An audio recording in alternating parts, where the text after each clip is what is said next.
Hi guys, welcome back to my channel. So I was suddenly kind of craving for some cold lacchi, so I made it in the home and it started to raining outside. It looks beautiful.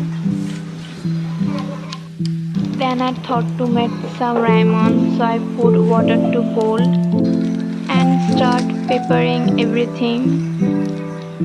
I cut the noodles packet and masalas. Now I put noodles to cook. Now I put vegetables in it and then masala packet. After putting masalas and vegetable in it, I will start mixing quickly and set 2 minutes to cook. And after that I will serve with the egg. It looks amazing and it's tasty also. And that's for today's video. I will meet you in next video. Bye.